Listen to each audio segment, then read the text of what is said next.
පින්වතුනි අපි මේ ජීවිතේ අපි ගැන කවර කතාද?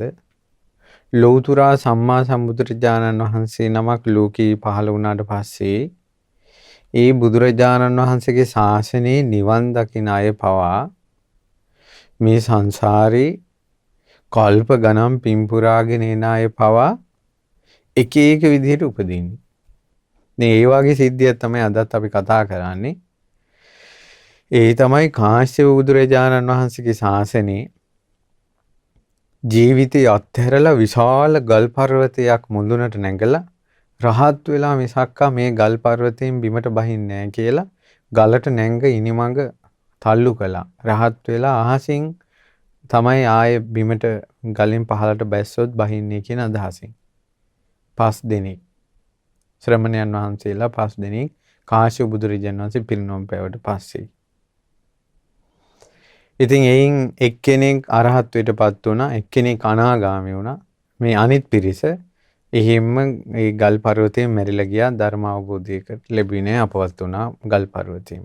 එයින් එක්කෙනෙක් තමයි අපේ බුද්ධ ශාසනයේ තියෙන කාලේ ඉපදුනා මේ දුගී පවුලක, ගොඩාක් දුගී, හිඟන්නන්ගෙනුත් හිඟන්නෙක්, යාචකයන්ගෙනුත් යාචකයෙක්. එයාගේ වාසස්ථානයේ තමයි කුණු කාණු අයිනේ, කුණු ගොඩවල් අයිනේ ජීවත් වෙන එක. පුංචි කාලේම මේ හිඟන දරුවාගේ ශරීරයේ කුෂ්ඨයක් හැදුනා. මුළු ශරීරේම කුෂ්ඨේ පැතිරිලා ගියා, ඕජාව ගලනවා. ඒ කුෂ්ඨේ වහගන්න ලොකු පොරෝණයක් ඇඟි දාගත්තා. මිනිස්සෙක් කිට්ටු වෙන්නේ අහලකට. අතින් අතට යමක් දෙන්නේ නැහැ. ඉතින් වැටිලා තියෙන දෙයක්, කුණු කාණුවක දෙයක්, තියලා ගිය දෙයක්. ඒ වගේ තමයි ගන්නේ ළඟට කවුරුත් කිට්ටු වෙන්නේ. ඔහු නමින් සුප්පබුද්ධ කුට්ටි කියලා තමයි ඒ කාලේ මිනිස්සු කිව්වේ. එදා අපේ බුදුරජාන් වහන්සේ රජගහනුවර වීලුවනාරාමේ වැඩ සිටින්නේ. ඉතින් බුදුරජාණන් වහන්සේ එක්තරා වීදියක බොහෝ පිරිසක් මේ පිරිසකට දහම් දෙසන්න සූදානමින් සිටියා. ඒතර මිනිස්සු ඔක්කොම එකතු වුණා අර පාරයිනේ. අද්දසාකෝ සුප්පබුද්ධෝ කුට්ටි තං මහා ජනකායන් දූරතෝව සන්නිපාතිතං. දුර ඉඳලම මේ හැරමිටියේ වාරුවෙන් මේ පොඩි මල්ලක් එල්ලගෙන අර පොරෝනේ දාගෙන එන මේ සුප්පබුද්ධ කුට්ටි දුර ඉඳලම දැක්කා. ඉතින් නාන කියන මිනිස්සෙක් නෙවෙයි, පිරිස් දුවන මිනිස්සෙක් නෙවෙයි, මිනිස්සෙක් කිට්ටු වෙන මිනිස්සෙක් නෙවෙයි. දැක්කොත් මෝන දිහා බලාගෙන ඉන්න මිනිස්සෙක් නෙවෙයි, අහක බලාගෙන යන්නේ මිනිස්සු. එහෙව් සුප්පබුද්ධ කුට්ටි දැක්කා දුර ඉඳලම අර මිනිස්සු එකතු වෙලා ඉන්නවා. දැකලා මෙයා හිතුවා නිස්සංසයන්කෝ එත්ත කිංචි කාදනියන් වා භෝජනියන් වා බාජේ ඉස්සති. අනිවාර්යෙන් අතන නම් කන්න දෙයක් තියෙනවා. මොනවාරි කන බොන දෙයක් තියෙනවා. ඔතනින් දැන් මට දේවි, මම ගිහිල්ලා මොනවාරි කන්න බොන්න දෙයක් ඔතනින් ඉල්ල ගන්න ඕන කියලා දැන් ඔන්න සුප්පබුද්ධ කුට්ටි හිතුවා. එහෙම හිතලා ඒ ජනතාව ඉන්න පැත්තට පොඩ්ඩක් කිට්ටු කළා මෙයා. ඊට පස්සේ මේ මිනිස්සු කොහොම දෙතිසු මහා පුරුෂ ලක්ෂණයෙන් බබලන 80 ව්‍යංජනයන්ගෙන් මේ බබලන බුදුරජාණන් වහන්සේගේ මුව මණ්ඩල දෙස තමයි බලාගෙන ඉන්නේ. කාලේ මිනිස්සුන්ට ඇස්පිල්ලම් ගහන්න පවා අමතක වෙනවා බුදුරජාණන් වහන්සේ දැක්කට පස්සේ. ඉතින් ඒ නිසා මෙතන මේ මිනිස්සුත් එක්ක මේ අයිනේ ඉන්නවා සුප්පබුද්ධ කුට්ටි. මිනිස්සුන්ට ගාණක් නැහැ. සියලු දෙනා බුදුරජාණන් වහන්සේ දිහා බලාගෙන ඉන්නවා.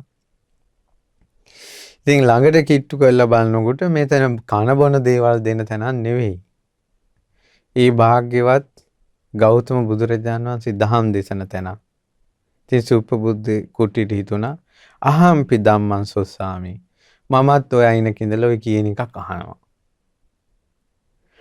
ඊට පස්සේ අතකෝ භගවා සබ්භාවන්තම් පරිසංචේතසා චේතෝ පරිච්ඡ මනසාකාසේ.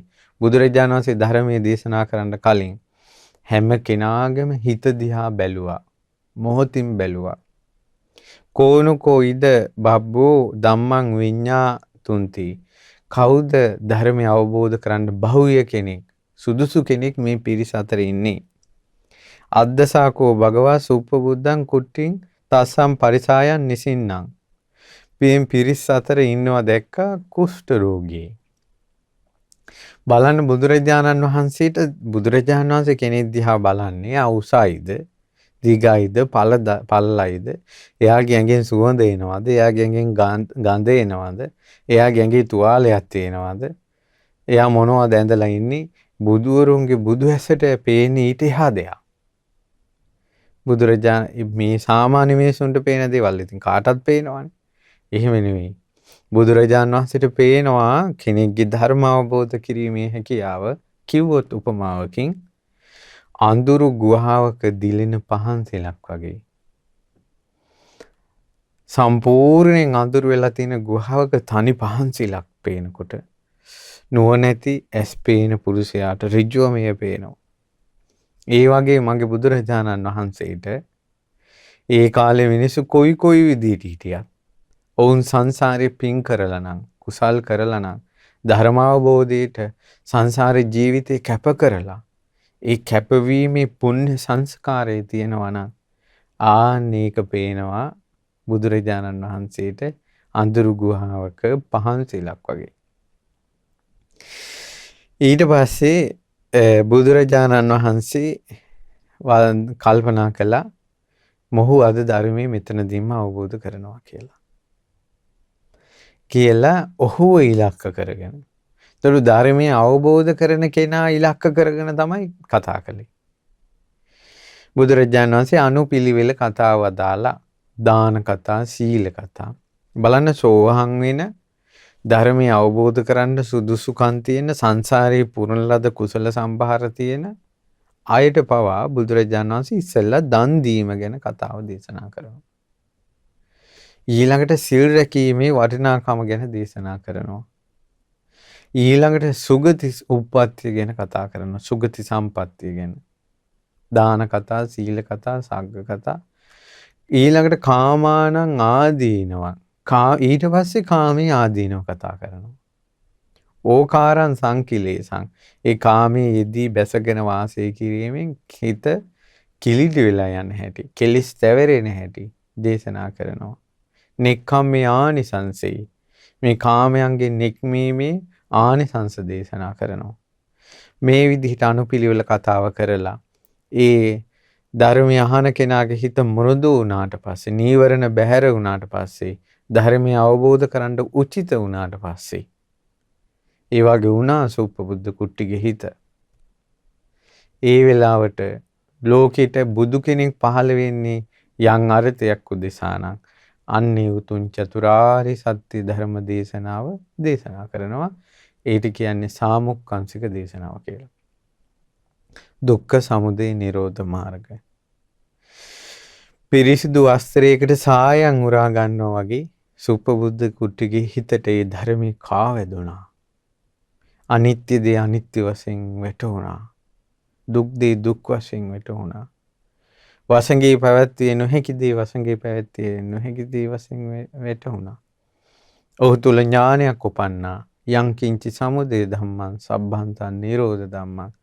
යම් කිසි දෙයක් හේතුවක් නිසා හට ගන්නවාද, හට ගැනීමක් වෙනවාද, ඒ සියල්ල නිරුද්ධ වී යන ස්වභාවයෙන් යුක්තයි කියලා කෙලෙස් මලකඩ රහිත වූ දහං ඇස පහළ වුණා. සෝවාන් වුණා කියන්නේ ඒකට. දැන් කුෂ්ඨේ සුව වුණෙත් නැහැ. ඇඟෙන් සුවඳ හැමුවෙත් නැහැ. අමතු වස්ත්‍ර පෙරවුණෙත් නැහැ. අර රෝගියාමයි හිත පිරිසිදු වෙලා, හිත ලස්සන වෙලා, හිත සුගන්ධ වෙලා, හිත ධර්මයෙන් සැනසෙලා.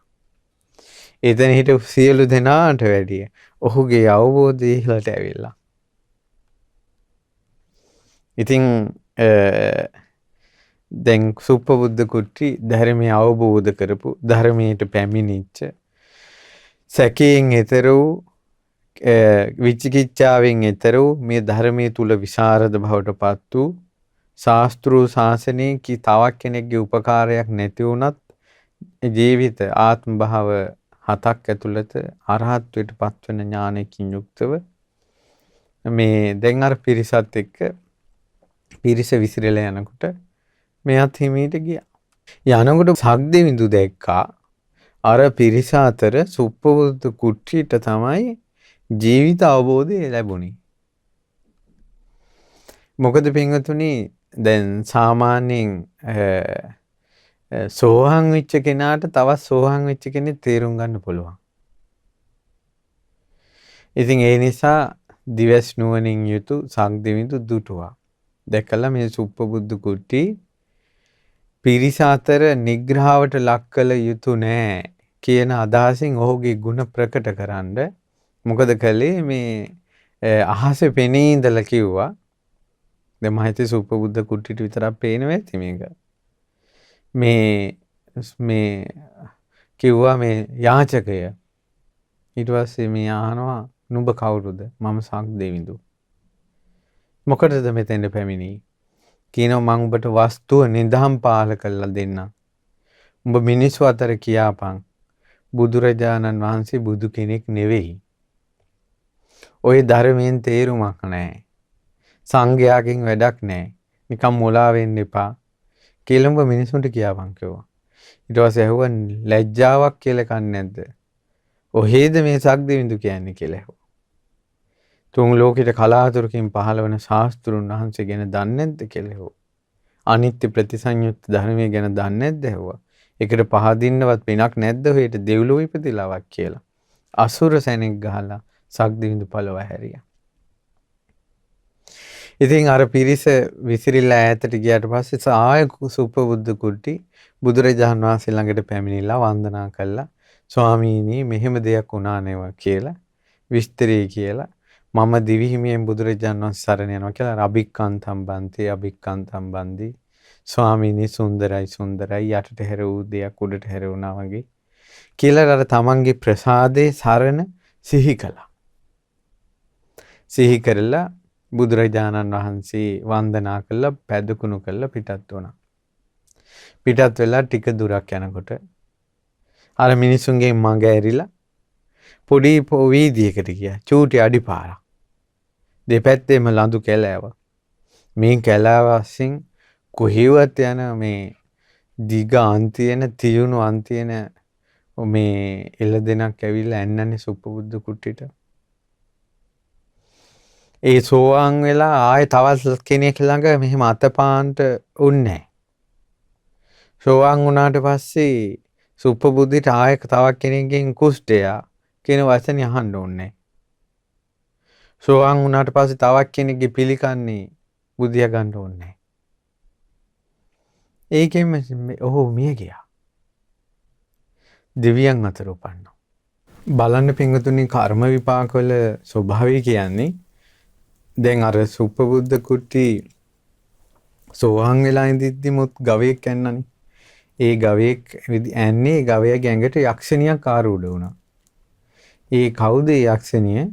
කලින් ජීවිතයක එක්තරා ස්ත්‍රියක් විසංගනක් මේ කැලේට මේ සිටු පුත්‍රයෙක් වෙලා මේ සුප්පවුදු කුට්ටි ඉපදිලා ඉඳිද්දි කැලේට ගෙන්නගෙන ගිහලා ඈ සමග වාසය කරලා ඒ ආභරණ වලට තියෙන ආසාවට ඈව මරලා ආභරණ ටික අරගෙන. ඒතර කාන්තාවක් විනාශ කරලා මරලා ඒවා ගත්ත පාප කර්මයට සහ ඒ කාන්තාව මැරෙනකොට මම ඔබගෙන් පලි ගන්නවා කියන සිතිවිල්ලත් එක මැරුණේ.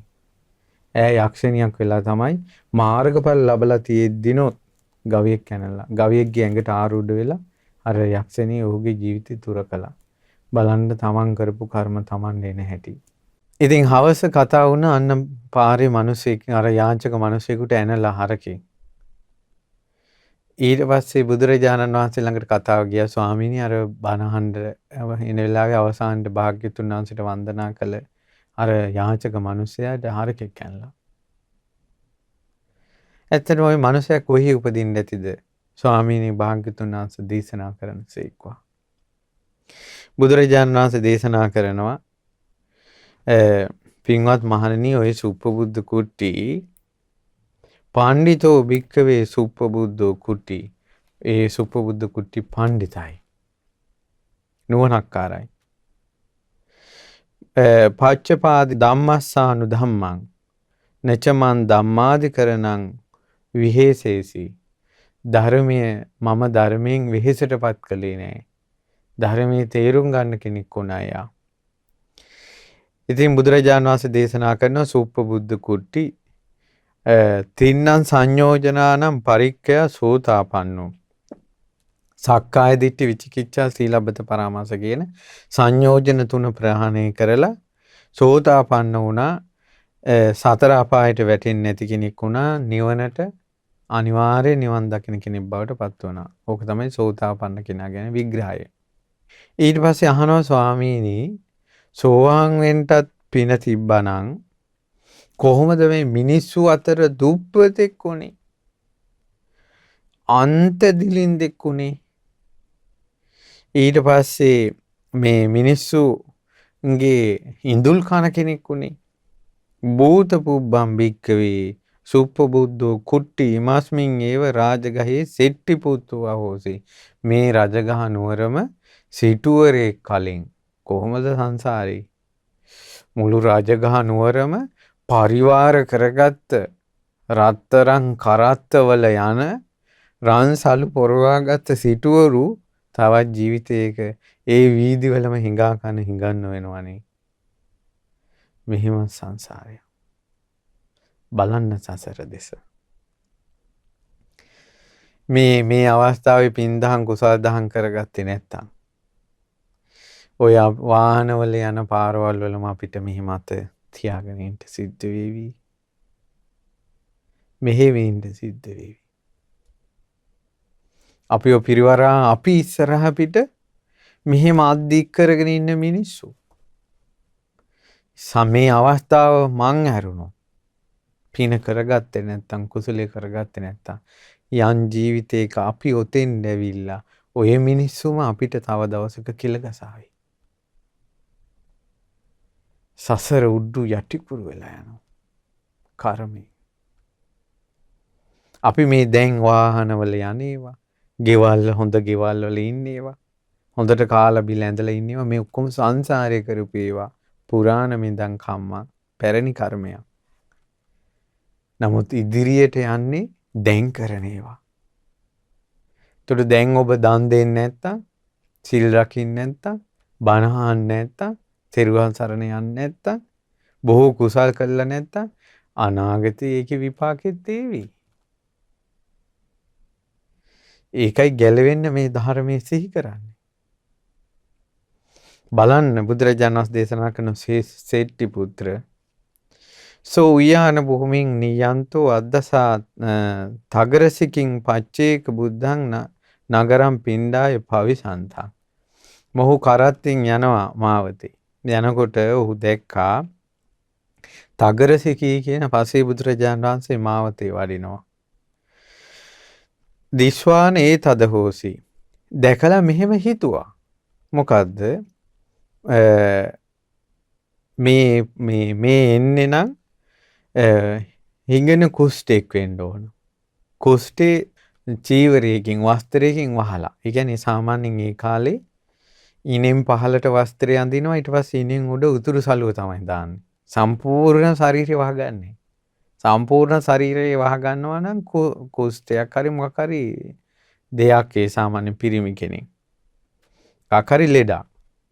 ඒතකොට අර පසේ බුදුරජාණන් වහන්සේ ශ්‍රමණයන් වහන්සේ නම සම්පූර්ණ සිවුරෙන් ඇඟ වහගෙනනේ. එතකොට මෙයා හිතුවා මේ මාන්නත් එක්ක හිතුවේ අර ගුණෙත් එක්ක නෙවෙයි. හිඟන මිනිසෙක්. හිඟන කුෂ්ඨෙක්. ඊට පස්සේ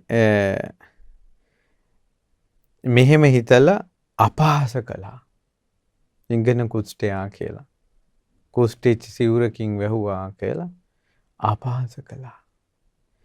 සෝතස්ස කම්මස්ස විපාකේන බහූනි වස්සානි බහූනි වස්ස සතානි බහූනි වස්ස සහස්සානි බහූනි වස්ස සත සහස්සානි නිරේ පච්චිත්ත. එක වචනයයිනේ පිට උනේ. වර්ෂ 100ක් නෙවෙයි, 200ක් නෙවෙයි, 1000ක් නෙවෙයි, අවුරුදු ලක්ෂ ගාණක් නිරේ ගින්දරට පිච්චුණා කටෙන් පිට වෙච්ච එක වචනෙට. කොහොමද කර්මය? ඒක වෙන්නේ මෙහෙමයි පින්වතුනි. දැන් ඔය වේලාම සූත්‍රය බලන්නකෝ. හැම පිනක්ම දේශනා කළා බුද්ධ ප්‍රමුඛ මහරහතන් වහන්සේලාට දාන දෙනවට වැඩිය මහත්ඵලයි මානසංසයි විහාර ආරාමයක් කුටි සෙනසුන් සහිත විහාර ආරාමයක් කරලා පූජා කරන එක. එතනින් එහාට සල්ලි විය පෑදම් කරලා මිල මුදල් විය පෑදම් කරලා පින් කිරීමක් නැහැ. බුදුරජාන් වහන්සේ වදාළා ඊට වැඩිය මහත්ඵලයි මහණෙසංසයි තමන් බුදුරජාන් වහන්සේ සරණ යන එක, ධර්මයේ සරණ යන එක, සංඝ රත්නයේ සරණ යන එක. ඉන්සච්චර බුද්ධ ප්‍රමුඛ මහා රහතන් වහන්සේලාට දන් දෙනවට වඩා විහාරාරාම කරනවට වැඩිය බුදුන් දහම් සංඝුන් සරණ යන එකේ විපාක වැඩිනේ. ඒ වගේම තමයි ඊට එහා බුද්ධ රත්නයට, ධර්ම රත්නයට, සංඝ රත්නයට අපහාසයක් කළොත් ඒකේ විපාකත් අර ඔක්කොටම වැඩි විපාක වැඩි. ඒකයි මේ එක වචනේ නිරේ උපදින අවුරුදු ලක්ෂ ගාණක්. වචනේ පිට වෙන්න තප්පරය නිගි. කොහොමද කර්ම? ඉතින් බුදුරජාණන් වහන්සේ වදාලා තස්සේව කම්මස්ස විපාකාව සේසන ඉමස්මින් ඒව රාජගහි කුට්ටිය හෝසි. ඒකේ ඉතුරු විපාක ටිකට මේ මනුස්ස ලෝකේ දැන් මේ කුෂ්ඨ රෝගියෙක් උනේ. ඊට පස්සේ දිලින්දෙක් උනේ. කුණු කාණු වල ඉන්න සිද්ධ වුනේ. ඉතින් බුදුරජාණන් වහන්සේ වදාලා සෝ තථාගතප්ප විත්තං ධම්ම විනයං ආගම්ම. ඔහු තථාගතයන් වහන්සේගේ ධර්මයට පැමිණිලා සද්ධං සමාධි සද්ධාව සමාදන් වුණා. සීලය සමාදන් වුණා. සුතය සමාදන් වුණා. ත්‍යාගය සමාදන් වුණා. ප්‍රඥාව සමාදන් වුණා. සෝ තථාගතප්ප වේදිතං ධම්ම විනයං ආගම්ම සද්ධං සමාදයිत्वा සීලං සමාදයිत्वा සුතං සමාදයිत्वा ඡාගං සමාදයිत्वा පඤ්ඤං සමාදයිत्वा කායස බේදා පරම්මරණං සුගතින් සග්ගං ලෝකං උපපන්නෝ. සද්ධා සීල සුත ත්‍යාග ප්‍රඥා කියන සීක බල පහේ සමාදන් වෙලා සුගතිය උපදුනා. දේවානං තාවතින්සානං සහව්‍යතං. තවතිසා දිව්‍ය ලෝකේ ඉපදුනා. සෝ තත්ත අඤ්ඤේ දේවේ අතිරෝචති වන්නේ චේව යස සාචාති. දැන් යා දෙව්ලොව ඉපදිලා අනිත් දෙවිවරුන්ට වැඩිය ලස්සන වැඩි. අනිත් දෙවිවරුන්ට වැඩිය පිරිවර වැඩි, තේජස වැඩි. කොහොමද මනුස්ස ලෝකෙ හිටියේ? මට මතක හැටියට ඒ දිව්‍ය ලෝකේ තවත් තැනක සූත්‍රයක් තියෙනවා දලිද්ද සූත්‍රය කියලා. ඒ දේශනාව දැන් මේ දෙවියා දිව්‍ය ලෝකේ ඉපදිච්ච විස්තරය තියෙනවා. ඒ දිව්‍ය ලෝකේ සම්පූර්ණයෙන්ම දෙව් පිරිසෙන් බැබලෙනවා. අනිත් දෙවිවරු පස්සට යනවා අර දෙවියා එද්දී. ඒතර ඔතන හිටපු සමහර දෙවිවරු බැලුවා මේ කෙනා මනුස්ස ලෝකේ කොහෙද හිටියේ? මගේ අම්මෝ මෙන්න පේනවා හිඟන මිනිස්සේ, කුෂ්ඨ රෝගී, මිනිස්සු ගහලා පාන්නන කෙනෙක්, අතින් අතට යමක් දෙන්නේ නැති කෙනෙක්. දෙවිවරු කල්පනා කළා අපි දැන් අපිත් අයින් වෙන්න ඕනේ නේ. මේක හරිය වැඩන්නේ. මොහො මහා දුප්පතෙක් වෙලා ඉඳලා දැන් මේ දිව්‍ය ලෝකයේ අපිටත් වැඩිය බැබලෙනවා නේව කියලා කසුකුසුවක් ගියා දිව්‍ය සභාවේ. එතකොට ඔය සියලු විස්තර ශක්තිවිඳු දන්නවනේ. ශක්තිවිඳු වදාලා දෙවිවරුනේ එහෙම කියන්න එපා. ඔබලාට වඩා මේ දෙවියගේ වෙනසක් තියෙනවා. ඒ දෙවියා දුප්පතෙක් විදිහට මනුස්ස ලෝකේ හිටපු බව හැබෑව. හැබැයි බුදුරජාණන් වහන්සේ සරණ ගියා. ධර්මයේ සරණ ගියා. සංඝ රත්නයේ සරණ ගියා. සීක ධර්මයන්ගෙන් සමාදන් වුණා. ඒ නිසා දිව්‍ය ලෝකේ ඔහුගේ තේජස වැඩි. සමහරවිට දෙරුවන් සරණ ගැන ලොකුවට හිතේ නැතුව ගොඩාක් පින්දහම් කරන, විහිර විහාර හදන, දන්සැල් දෙන, පින් කරන ගොඩාක් මිනිස්සු ඉන්නවා. අර බුද්ධ රත්නේ, ධර්ම රත්නේ, සංඝ රත්නේ කියන එක අර බුදුරජාණන් වහන්සේගේ ධර්මයේ ගැන ලොකුවට තේරුමක් නැහැ. නමුත් ගොඩාක් පින් කරනවා. ඒ වාගේ කෙනෙක් දිව්‍ය ලෝකෙ ඉපදුනා කියන්නකෝ. තව කෙනෙක් ඉන්නවා ඒ වාගේ ගොඩාක් පින් කළා නැහැ. නමුත් අහිංසකයි දුප්පත් මිනිස්සේ හොඳට බුදුරජාණන් වහන්සේට ගොඩාක් ආදරී, සෙනෙහවන්තයි, සරණයි. ධර්මයේ සරණ එයාට තියෙනවා. සංඝරත්නයේ සරණ තියෙනවා. හොඳට නිතර ධර්මය අහනවා. ධර්මයේ හිත පිහිටව ගන්නවා. ධර්මයේ සිහි කරනවා. එයා දෙව්ලොව ඉපදුනොත් අර මුළු ජීවිත කාලෙම දන් දුන්න කෙනාට වැඩිය එයාගේ තේජස බලය වර්ණය වැඩි. හේතුව කිසිම දානයකින් කිසිම සීලයකින් එහෙම නැත්නම් එහෙම මේ දෙයකට වඩා අර බුදුරජාණන් වහන්සේට තියෙන පැහැදීම, ධර්මයට තියෙන පැහැදීම, සංඝයට තියෙන පැහැදීම, හිතෙන් ධර්මයේ සිහි කිරීම, ඒකේ ප්‍රබල පින මේ දෙවියන් අතර වෙනම කැපී පෙනෙනවා. දැන් මේකේ තව කාරණා කිහිපයක් අපිට සාකච්ඡා කළ යුතු දේවල් තියෙනවා.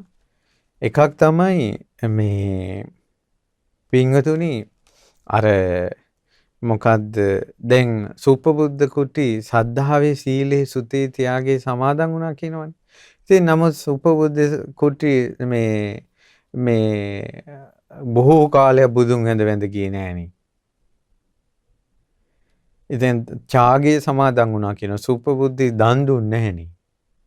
දන්සල් දුන්නාද සුප්පබුද්ධ කුටි? ඊළඟ ශ්‍රුතේ සමාදන් වුණා කියනවා. ඒතර ගොඩාක් කාලයක් බණ හිටියේ නෑනේ.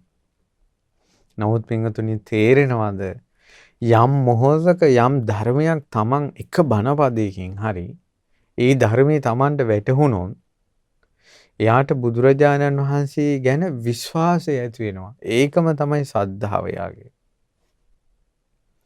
ඊළඟට ධර්මයේ අවබෝධ වීමත් එක්ක එයාට දුෂ්චරිතේ කරන්නේ නැති හිතක් ඇති වෙනවා. ඒකම තමයි යාගේ සීලය. ඊළඟට මේ ධර්මයේ අවබෝධ වීමත් එක්කම එයාට ඕන දෙයක් අත්හැරීම, කෙලෙස් අත්හැරීම, ඒ වගේම භෞතික දේවල් අත්හැරෙන හිතක් හැදෙනවා. ඒක තමයි යාගේ ඡාගයේ සමාදන් වීම.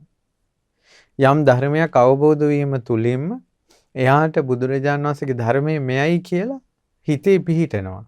දැන් සුප්පබුද්ධ කුට්ටිගේ හිතේ පිහිටිය ධර්මයේ තමයි යමක් හට ගන්නවාද ඒක වෙනසී යනවා කියලා.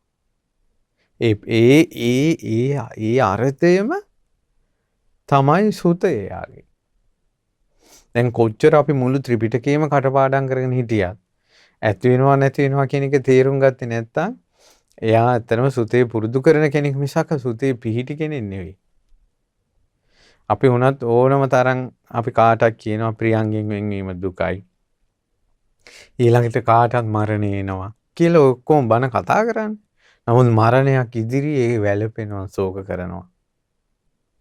ප්‍රියංගෙන් වෙන්වීම ඉදිරියේ ශෝක කරනවා වැළපෙනවා. එතකොට එයාගේ ශ්‍රුතය පිහිටලා නැහැ. ධර්මයාගේ ජීවිතයත් එක්ක බද්ධ වෙලා නැහැ. එයා කියන කතා කරන ධර්මයේ වෙනමයි. ප්‍රායෝගික ජීවිතේ වෙනමයි. නිසා ඒ ධර්මයයි එයා එකතු වෙලා නැහැ. එක බණපදයක් අහලා වුණත් ඒ අහපු එක බණපදය එයාගේ ජීවිතෙත් එක්ක බද්ධ වෙනවා නම් එයා ශ්‍රුත සම්පත්තියෙන් යුක්තයි. ඒක තමයි එයාගේ ප්‍රඥා සම්පත්තිය. ඉතින් ඒ නිසා ජීවිත කාලේ අපි කියමුකෝ ඕන කෙනෙක් ධර්මය අහනවා. එතකොට එයාට දැන් එයා වයසයි දැන්. එයා දැන් බණ අහනකොට එයා වයසයි. එතකොට එයාට දන් දෙන ඒවා ගැන අහනවා, සීල් රකින්න ඒවා ගැන අහනවා, පින්කම් කරන ඒවා ගැන අහනවා. දැන් මෙයාට හිතෙනවා අයියෝ දැන් මගේ වයසත් ඉවරයි.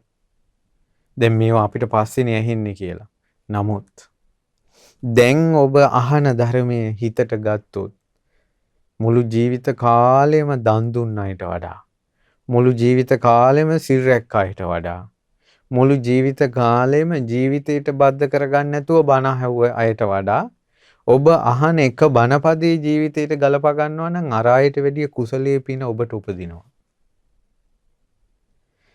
ඒ මේ අනිත්‍ය බව තේරුම් ගන්න එක, මේ වාතහැරලා යන්න වෙන බව තේරුම් ගන්න එක, ඊළඟට මේ කාමයේ ගොඩ ගසා ගැනීමේ තේරුමක් නැති බව, අසාර බව, ඊළඟට මේ සංසාරයේ මමය මාගේ කියන දේෙන් හිස් බව, මේවා තේරුම් ගන්නකොට මුළු ජීවිත කාලෙම පින් කරපු කෙනෙකුට වැඩිය දම්පැන් දීදී අර ධර්මයේ වටහා ගැනීමෙන් එන පින කුසලයේ වැඩි දෙවියන් අතර ඉපදුනත් අනිත්‍යයට වැඩිය බබලනවා. ඒ නිසා පින්කම් මඟහැරුණා කියලා කුසල් කරන්න මගහැරුණා. අපිට මේ තරුණ කාලේ පුංචි කාලේ ධර්මය හම්බුනේ නැහැ කියලා ශෝක විලාප තීතය අයින් එපා. දැන් මේ බලන්න සුප්පබුද්ධ කුට්ටි පොඩි වෙලාවයි ජීවත් වුනේ. මං හිතන්නේ පැයක්වත් ජීවත් වුන්නේ නැහැ ධර්මය අවබෝධ කරලා. හරකෙක් කනලා කලුරිය කළා. ඒ කාලේ තුල කුසලයෙන් වැඩුණ එක දිව්‍යයන් අතර බබලනවා. අදටත් දිව්‍යයන් අතර ඉන්නවා. තවතිසාවි. ඉතින් හොඳට බලන්න. මේ ඊළඟට තමයි ඔන්න දැන් අපි ඔබට මතක දන්නේ සාමාන්‍යයෙන් ওই ලොකු දාන තියෙනකොට පින් වාක්‍ය කියලා. මේ කරන සියලු කුසල් වල පින් වල අනුභවයෙන් අපිට එකම සද්ධර්ම මණ්ඩපයකදී බුදුරජාණන් වහන්සේ දහම් දේශනා කරනකොට සෝතාපන්න සකදාගාමි අනාගාමි අරහත් යන සතර මාර්ග සතර ඵල යන්න පැමිණ අමෘත මහ නිර්වාණ ධාතුවෙන් නිවන් දකින්න ලැබේවා කියලා හාමුදුරුවෝ කියනකොට මිනිස්සු දෙවනක් වෙන්න සාදුකාර දෙනවා. හොඳයි ඒක. නමුත් එක අහන බණපදයෙන් ඒක බණපදයෙන් මාර්ගඵල ලබන්න නම් සංසාරේ කොච්චර පුරුදු කරලා තියෙන්න ඕනේද? දැන් හිඟන මිනිස්සෙක් විදියට සුප්පබුද්ධි මෙතෙන්ට ආවට පිරිස අයිනේ ඉඳගෙන කියන බණපදේ අහගෙන හිටියට මොහු කලින් කාශ්‍යප බුද්ධ ශාසනයේ ජීවිතය අතහැරලා ප්‍රතිපදාවේ යෙදුණ කෙනෙක්. විශාල ගල් පර්වතයකට ඉනිමඟකින් නැගලා ඉනිමඟ තල්ලු කළා මං රහත් වෙලා මිසක්ක ගලෙන් බහින්නේ නැහැ කියලා. ඊට පස්සේ ධර්මය අවබෝධ වුනේ නැතුව බඩගින්නෙන් පිපාසයෙන් ගල මුදුනේ මැරුණා. අපවත් වුණා. එච්චර කැපවීමක් කරපු අය තමයි මේ බුද්ධ ශාසනයේ හිඟන මිනිසෙක් වෙලා හරි එක බණපදෙන් මඟපල් ලැබුවේ. එකම ධම් සභා මණ්ඩපයකදී නිවන් දකින්න අද ප්‍රාර්ථනා කරන මිනිස්සු ප්‍රතිපදාවේ යෙදෙනවද? ජීවිතේ ශාසනයට කැප ගන්නවද? කම් ප්‍රාර්ථනාවකින් විතරක් වචනයකින් විතරක් නිවන් දකින්න බෑ පින්වත්නි. යම් කැපවීමක් කරන්න ඕනේ. ජීවිතේ ධර්මයේ වෙනුවෙන් තමන්ගේ ජීවිතේ ප්‍රධාන අංගයක් බවට මේ ධර්මයේ කියන එක පත් කරගන්න ඕන. අඩුම තරමේ දවසට එක ධර්ම දේශනාවක්වත් අහන එක. පොයට සිල් සමාදන් වෙන එක. ලැබුණේ යම් මොකක්ද අවස්ථාවක් ඒ අවස්ථාවෙන් හොඳට දන් දෙන එක, පින් කරගන්න එක, පින් වලට එකතු වෙන එක, කුසල් වලට එකතු වෙන එක, මසුරු නැති වෙන එක, සංඝයාට සෙනෙහවන්ත බව, ශාසනයට ඇති කැමැත්ත උපවාද කරගන්න නැති බව අන්න විශේෂයෙන් කියන්න ඕන කාරණාව. ඒ තමයි දැන් අර රාජ කුමාරයා මහා පින්බලයකින් සෙට්ටි කුමාරයා වෙලා ඉපදුනේ. අර තගරසිකි බුදුරජාණන් වහන්සේට බැනපු සිටු කුමාරයා. නමුත් ඒ සිටු කුමාරයා යන ගමන් බැනගෙන ගියා. කවුද හිඟන කුස්තියා කියලා. එච්චරයිනේ. එයාට ඒක මතකත් නැහැ. මතක නැති වුණාට මැරෙන මොහොතේ මැරුණ ගමන් මේක ඉදිරියපත් වුණා. දැන් ওই සිටු කුමාරයා මිනිසුන්ට කණ්ඩ දෙන්න ඇති, බොණ්ඩ දෙන්න ඇති, වැව් පොකුණු අමුණු හදන්න ඇති, ආසරණයන්ට පිහිට වෙන්න ඇති. ඒ වගේ දේවල් කරන්න ඇතිනේ. අනිත් එක සිටු පුත්‍රයෙක් වෙලා ඉපදුන පිනක් තවත් සංසාරේ පින් තියෙනවනේ. අනිත් එක කාශ්‍යප බුද්ධ ශාසනයේ මහාන වෙලා හිටපු පිනක් තියෙනවනේ. නමුත් ඒ සියල්ල යට වුණා ආර්ය උපවාදී ඉදිරියේ. එයා දන්නේවත් නැහැ. ආර්ය උපවාදී ඉදිරියේ. ඊට පස්සේ එයා මැරිලා ඉපදුනා නිරේ. දැන් මේ කුෂ්ඨ රෝගී. හැබැයි ওই කර්මය ওই විදිහට එන්නේ එයා ඒ පසේ බුදුරජාණන් වහන්සේ සොයාගෙන ගිහිල්ලා සමාව ගත්තා. දැන් අර කෝකාලික වුණත් සාරිපුත්ත මොග්ගල්ලාන උත්තමයන්ට දොස් කියලා නිරේ උපදින්නේ සමාව ගත්තා. සමාව ගන්න ඕන. දැන් මේකට මම උදාහරණයක් කියන්නම්. ළඟදීන් එක්තරා සිදුවීමක් වුණා. ඒ තමයි එක්තරා උපාසකයෙක් ගිලන් වෙලා ගිලන් ඇඳේ ඉද්දී කෑ ගහනවා. ඔහුව කැලේකට ඇදගෙන යනෝය කියලා. තවත් වෙලාවක අතපය ගිනි ගන්නවාය කියලා කෑ ගහනවා. ඊට පස්සේ ඒ ගෙදර දරුවෝ හරි ශ්‍රද්ධා සම්පන්නයි ධර්මය අහන අය. ඒ අය ඉතින් පිරිත් කියනවා. නමුත් මේක ඒ වෙලාවට හරියනවා. නමුත් ආයෙ කෑ ගහනවා. ඊට පස්සේ මොකද උනේ? මේ දරුවෝ දවසක් තෙරුවන් වන්දනා කරලා ධර්මය අහලා පිරිත් කියලා. ඉතින් ඒව කරගෙන ඉන්නකොට මේ දරුවන්ට හිතිලා තිනවා අපේ පියාණන් ලවා තෙරුවන් කමා කරවන්න ඕන කියලා. අර ලෙඩ ඇඳේ ඉන්න මරණාසන්න පියාණන් ඇඳින් පොඩ්ඩක් නැගිට්ටවලා බුදුරජාණන් වහන්සේ ඉන්න දිශාවට වන්දනා කරගෙන කියෙව්වා සිංහලෙන්. අනන්ත සසර පටන් මේ මොහොත දක්වා බුදුරජාණන් වහන්සේලාට ධර්මයට සංඝ රත්නයට චෛත්‍ය බෝධිවලට වැඩිහිටි ගරු කළ යුතු අයට මගෙන් වරදක් වෙලා තියෙනවා නම් බුද්ධ රත්නයෙන් සමාව වේවා. දැනුවත් හෝ නොදැනුවත් වූ වැරදි වලට ධර්ම රත්නයෙන් සමාව ලැබේවා, සංඝ රත්නයෙන් සමාව ලැබේවා කියලා. පළමුවද දෙවනුවද සමාව ලැබේවා කියලා කියෙව්වා. පින්වතුනි බලන්න මේ පුදුමි එදා ඉඳලා අර කැලේකට ඇදගෙන යනවා කියන එක පේන්නේ නැහැ. ගින්දර දැනෙනවා කියලා කෑ ගහන්නේ නැහැ. එතෙක් යාර පින්දහන් සිහි කළත් ඒව ගැන ගාණක් නැහැ. එදා ඉඳලා පින් කර සිහි කරනකොට මෙහෙම දානයක් දුන්නා නේද කියලා මතකයි. මෙහෙම වන්දනාව ගියා නේද මතකයි. සමහර පින් ඔහු සිහි කරනවා දරුවන්වත් මතක නැහැ. හරි සතුටුයි එදා ඉඳලා. ඊට පස්සේ අවසානයේ එක දවසක් දරුවනේ මම මේ රැස් කරගත්ත සියලු පින් සමන් දෙයි හාමුදුරන්ට අනුමෝදන් වෙන්න ඕන කියලා පින් දුන්නා. පහවදා බලනකොට එතුමා මේ ගිහිල්ලා. ඉතින් ටික කාලයක් යනකොට එයා දෙවියෙක් විදිහට ඇවිල්ලා කියනවා අපි මම ඉපදුනේ සමන් දෙවියන් ළඟ දෙවි කෙනෙක් වෙලා නුඹලා සතුටු වෙන්නilla. බලන්න දැන් අර සාමාන්‍ය ගති නිමිති පහල වෙනවා කියන්නේ දැන් ගිනි ගන්නවා දැවෙනවා පිච්චෙනවා වගේ ඒවා පේන්නේ මේ නිරේ උපදිනවා නම් කැලවල් වලට ඇදගෙන යනවා පේන්නේ තිරිසන් ලෝකෙ උපදිනවා නම් අඳුර ගඳ ඒවා දැනෙනවා නම් පෙනෙනවා නම් ප්‍රේත ලෝකෙ උපදින එකට ඔය ගති නිමිති පහල වෙනවනේ. දැන් මෙයා නිරයත් තිරිසන් ලෝකෙත් අතර තමයි දෝලණය වෙවි හිටියේ. තෙරුවන් කමා කර ගැනීම කියන හැරවුම් ලක්ෂේ ඔහුගේ ජීවිතේ කොච්චර වෙනස් වුණාද කියනවනම් ඉපදුනේ චාතුම් මහරජකේ. ඒතර කොච්චර පියවරක් උඩට ගියාද? මේ විදිහට තෙරුවන් කමා කරගන්න නැතිවීම කියන කාරණාව හේතුවෙන් කී කෝටියක් සතර අපාය උපදිනව ඇතිද? දිව්‍ය ලෝකයන්වත් පින් තියෙන අය. ඒ දරුවෝ ධර්මය අහන නිසා සද්ධාවන්ත පවුලක් නිසා ඒක කෙරෙව්වා. මේ පින්වතුන්වත් අපිවත් කවදාවත් ඕක කළා තියනවද? ලෙඩ ඇඳි මේ ඉන්න කෙනෙකුට, වයසට ගිය කෙනෙකුට, ලෙඩ වෙච්ච කෙනෙකුට තෙරුවන් කමා කරවලා තියනවද? සිංහලෙන් හොඳට තේරෙන වචනේ.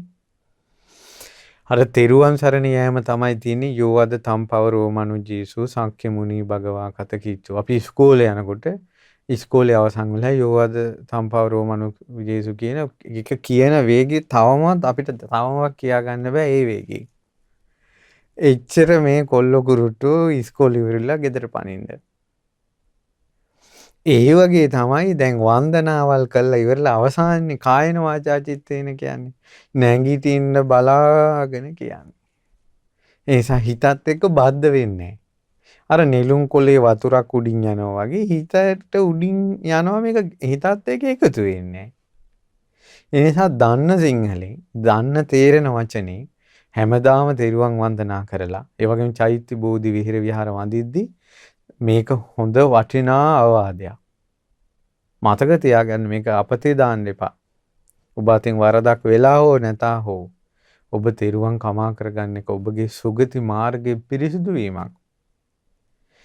ඒ නිසා අනන්ත සසර පටන් මේ මොහොත දක්වා උතුම් සම්මා සම්බුදුරජාණන් වහන්සේලාට උතුම් පසේ බුදුරජාණන් වහන්සේලාට ඒ වගේම ශ්‍රී සද්ධර්මයට බුදුරජාණන් වහන්සේලාගේ අග්‍ර ශ්‍රාවක මහා ශ්‍රාවකයන් වහන්සේලාට ආචාර්ය උපාධ්‍යයන් වහන්සේලාට ඒ වගේම සත්පුරුෂ කල්යාණ මිත්‍රයන්ට ඒ වගේම මව්පිය වැඩිහිටි ගුරුවර ආදීන්ට ධාතු චෛත්‍ය වහන්සේට බෝධීන් වහන්සේලාට ප්‍රතිමා වහන්සේලාට මාගේ සිත කය වචනය යන තුන් දොරින් දැනුවත් හෝ නොදැනුවත් හෝ වරදක් සිදු වී ඇතනම් බුදුරජාණන් වහන්සේගෙන් මට සමාව ලැබේවා.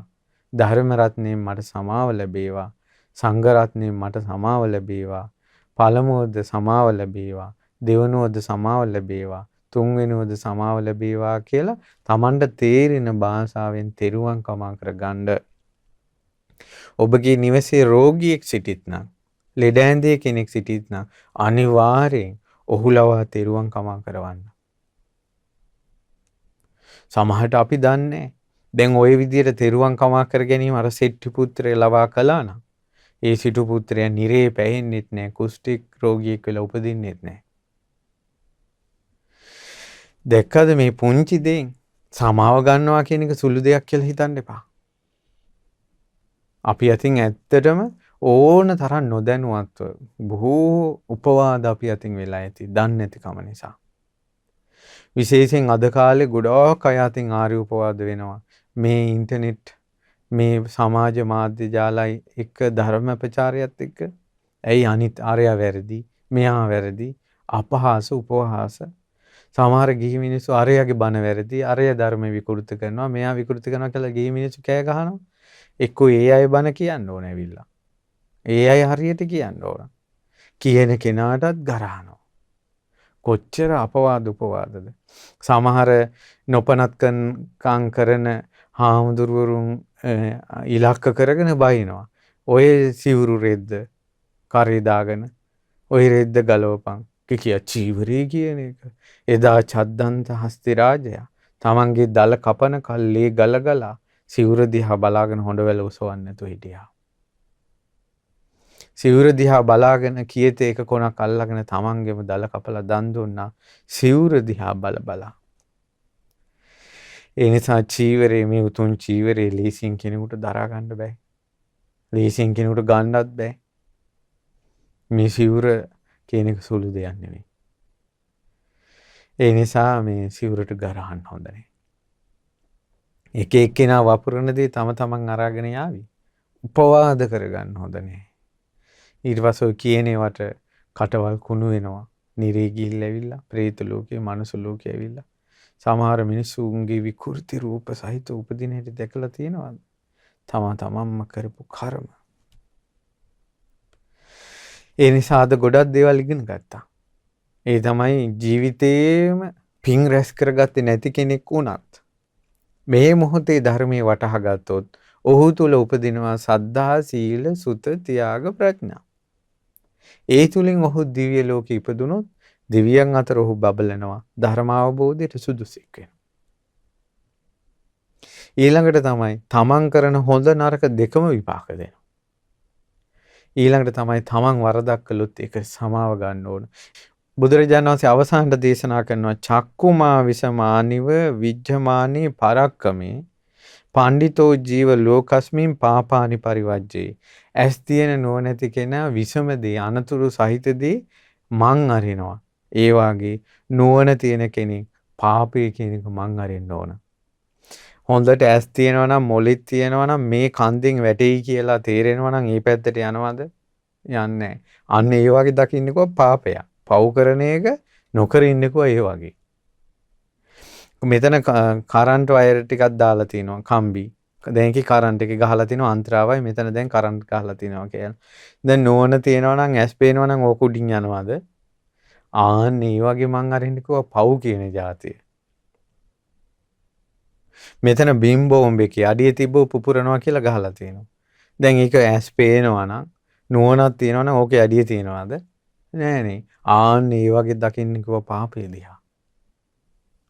ඒ නිසා ඇඟපත හයිය තියෙන කාලේ පුළුවන් තරම් පාපේ දුරු කරන්න කිව්වා. ඉතින් බුදුරජාණන් වහන්සේ මේ ගාථාව දාලා මේ උදාන පාළිය සුප්පබුද්ධ කුට්ටි සූත්‍රේ. ඉතින් ඒ නිසා අපිටත් පව් බහැර කළා කුසල් උපදවගෙන ගෞතම බුද්ධ ශාසනය උතුම් චතුරාර්ය සත්‍ය ධර්මය අවබෝධ කරගන්න වාසනාව ලැබේවා.